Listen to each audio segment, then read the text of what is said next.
شو كانت ردة فعلا وقت كبروا وعرفوا أمهم شو عملت؟ زعلوا ما بيحبوها هلا اللي ما بيحبوا معها. شو كانوا يقولوا لها؟ يعني يقولوا ليش هيك امي، وين امي، وراحت امي، وين راحت امي، ليش تركتنا، ليش هيك. كلنا جار علينا الزمان، أنت كيف جار عليك الزمان؟ والله انا جاري تاثرت يعني دائما وقت كنت تزوجت بداري، جبت مرتي كنت ربيان بالشام، يعني اخذت على داريه جبت لها كل شيء وامنت لها، تركت اولادها. المأساة يعني اولادها صغار، تركتهم 5 سنين 6 سنين. شو بدي اسوي انا؟ اخذت عند اهلي ما في، انا عم بشتغل كنت يعني اضطريت اتزوج مرة ثانية. والله اجت واحدة ما احسن منها، وديك كانت مدللة بالشام، كان عندها بعد 5 سنين جبت منها ولدين. يعني هاي المأساة، وبكيت انا زعلت يعني. أنت كنت تحبها؟ بحبها، اخذت دولات 5 سنين انا وياهم بالشام هون. عم لي والله ابوك عمل هيك ساوى هيك. أنت عايش مع أهلك؟ كان مع اهلي ايه، ابوك عمل هيك ساوى هيك. مأساة يعني. قلنا شو بدنا نطول بالنا 5 سنين. بعدين قلنا نشتري بيت بجنب الدارية، قعدت لها شهرين 3 أشهر عملت مشاكل.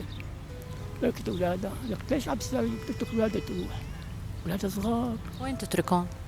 تروح تسهر تروح إلى القرايبين هنيك بالدارية. قالت يعني القرايبين إن حالة شو القرايبين؟ قال هذول ولاد عمي ولاد خالي بدي أروح أسهر معهم. قلت أولادها صغار. ومع مين تترك الأولاد؟ معي أنا. وأنت تقبل إنه هي تتركهم معك وتروح؟ ما بال لوين رايحة ما تريد، بدي أروح عندي الشغل أنا بدي أروح. تجي بعد شي الساعة 12 بالليل. الله شو قال سهرانة، ليش أنت ما رحت معي؟ ليش ما بدي أنا بدي أنام، أنا بدي أسهر، ولادك صغار. قال لا ما بسمع كلامي. قلت لك ليش هيك تعب تساوي؟ قال أنا هيك بدي. أما ليش هيك؟ اشتكى لأبوه وأمه ما ردوا ابنه. قال والله ما بصير، هي انت مسيطر عليها شبك انت ليش هيك؟ قلت له والله ما بقدر عليها. بعدين هذا صار تركناها. قال طلقني.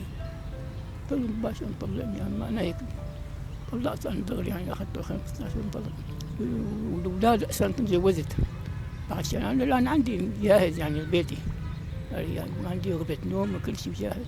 جيت هديك اصلا من جيدي اخذ ربت لي الولد والولدين وجبت لنا ولد. عندي ولد انا هلا من هذيك، عندي 3 أولاد هلا. 2 سافروا، ربتهم مرتي، الثاني جابت الثاني وصاروا 17 18 راحوا سافروا يعني تعيشون. هذا ابني وحيد يعني تعيشون. معي عايش هلا. وين اللي عايشين احنا فوق بالشيخ الدين تعيشون. انا هلا بجي لهون بالسله وديخل يعني. أنا متقاعد أنا هلا. احكي لي عن علاقتك أنت وطليقتك، كيف كانت؟ والله كانت منيحة يعني، بس ايش عملت ما بعرف يعني، كانت حلوة. أنت ما سألت عن السبب اللي هي خلاها تعمل معك هيك؟ سألتها قلت لها شو بدك يعني؟ قالت أنت ما بتاخذني، تدورني، ما أخذتني عند شو اسمه يعني، باخذك على جنين وباخذك يعني.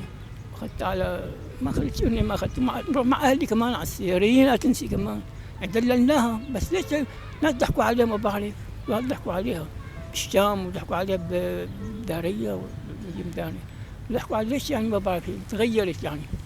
تركت أولادها، ناس ضحكوا عليها يعني. تنازلت عن أولادها بسهولة؟ ناس عن أولادها تصوري، قالوا نحن خذوا أنت ربيهم، أنت ما لنا علاقة. كانت تشوفهم ولا لا؟ ما شفتهم. هي ما كانت تشوفهم أبدا؟ لا ما بشوفهم ولا تطلب إنها تشوف نهائيا، يتجوز دغري لأنه. طب وأولادها ما يسألوا عليها؟ ما يسألوا كمان، ما بيسألوا. نحن أول مرة اختلفنا نحن. أول شيء مرة تركناه، أول شيء قال بدنا نروح نحن نسكن نطلع من عند أهلنا، وما أنا ما رضيت مع أهلها. أمي ما رضيت منه. أما اختلفنا شيء قديش 7 أشهر، رجعناها تاري لك، رجعناها 7 أشهر عاملة الناس. رجعنا اشترينا لها بيت، قلنا حنا ما في شيء، تاري عاملة. يعني أنت وافقت ترجعها بعد ما عرفت إنه هي مع غيرها؟ هذا رجع ما أنا عرفان، أنا شو عرفان. كيف عرفت بعدين؟ قالوا لي الناس إنهم لا. طيب وقت انفصلت انت وياها فورا هي تزوجت؟ ايه بعد قد ايه؟ يمكن شيء 5 6 شهور. يعني خلصت عدتها وتجوزت؟ ايوه رأسا، بس ما اخذت شيء يعني ما تقدمنا متأخر. ليه؟ نازلت هي تنازلت، يعني عملتوا مخالعة. مخالعة دغري عند القاضي كتبنا مخالعة خلال 15 يوم. طلع القاضي الشرعي شو بدك الولاءات ما بدي اياهم. كمان بهالسهولة؟ القاضي ما بدي اياهم. ناس عم مربيت لي اياهم، جبنا دغري مين وحده ثانيه جوزنا خلال. انت قلت لي انه تركت اولادها كانت واحد عمره 5 سنين والثاني؟ واحد ما 5 4 وواحد 5 واحد 6 سنين، سنتين بيناتهم لانه وما كنت تشوفهم ابدا؟ ما كنت ما بصدق اياهم. قد ايه صار لها منفصلة عنك؟ يحدينا هلا لنا 15 سنه تقريبا. يعني عندك افترض واحد اللي عمره شي 28 سنة 20 كبير والثاني 11 سنتين لان جابتهم ورا بعض. الله يحمي لك يا والله يفضيك، لو جبتهم من هون يعني انا من شو كانت ردة فعلا وقت كبروا وعرفوا امهم شو عملت؟ زعلوا ما بيحبوها هلا ما بيحكوا معه. شو كانوا يقولوا لك؟ يعني يقولوا ليش هيك امي وليش امي راحت امي وين راحت امي ليش تركتنا وليش هي يعني تأثروا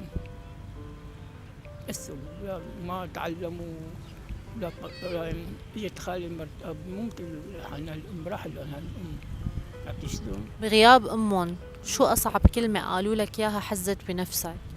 كانوا هن محتاجين امهم وطلعت منهم كلمة كانت صعبة عليك انك انت تسمعها. والله قالوا ابن امي ابن امي وين راحت امي؟ قلت له والله امكم تكون راحت ما بدي اياكم يعني. صاروا زعلوا يعني شلون؟ يعني اول مرة وثاني مرة تركتهم مرتين انحزنوا. هلا ما سافروا وراحوا وما بيحكوا معهم. السنين يعني صار سافروا وكبروا وصاروا شباب ما بيحكوا مع امهم. انه والله يقولوا بدي امي امي والله هي حقها تركتنا وراحت. تأثروا يعني سافروا وراحوا يعني عمرهم 18 سنة تركوا وراحوا عايشين لأنه مشان يقربوا على الجيش ما راحوا على الجيش.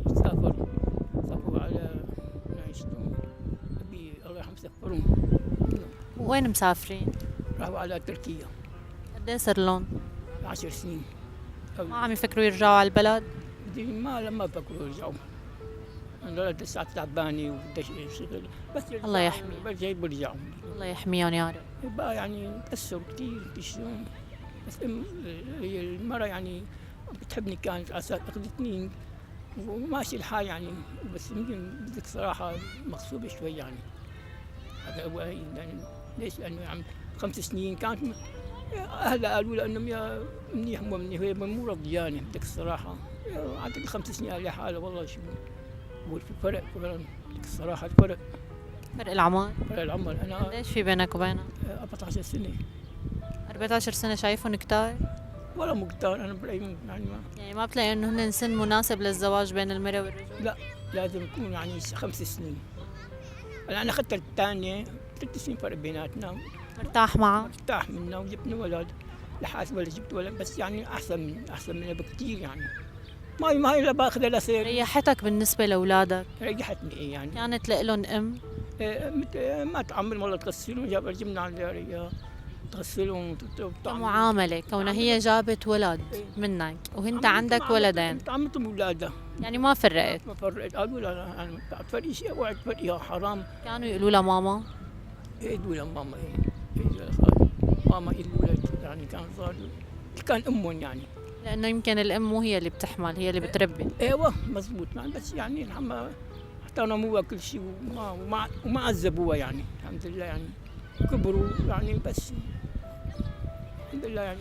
وقت توصل هيك على البيت بآخر الليل وبتصفن هيك بتكون سارد قاعد لحالك شو بيخطر على بالك؟ شو الشغلات اللي بتمرق هيك براسك بتكون مضايقتك؟ والله مضايقني انه انا اكثر شيء ما استقريت يعني بالحياه دي. ما لي حظ يعني. اول شيء انا ما بدي اتزوج. انت في غصه بقلبك لهلا بموضوع الطلاق؟ طلع ايوه ما بدي انا بفكر يعني الاولاد يضلوا معي ونعيش سوا ببيت واحد. ما كان يصير يعني. انت هلا وين ساكن؟ والله مع اهلي فوق. وين؟ صلاح الدين انا ثلاث عائلات يعني انا واختي واخي لانه بيتنا راح بده شغل. وين كان بيتك؟ دارية. ابو شو بيقولوا لك؟ ابو انس. الله يخلي لك انس بتفرح فيه. الله يخليه اياكي. والكبير اللي جا من انس وسيم واحمد. الله يحميهم. امين. هذا كبير الرجال الوحيد احمد. جبت مرتي راحت من لبس احمد. جاء اول شيء بنت قبل احمد. بنتي حرام تاثرت عليها كثير وزعلت. ليش؟ لانه انا بحب البنات وما اجاني. توفت؟ شو صار؟ حرام اجت. كيف توفت؟ نزلت من بطن امها مو كملت الثامن.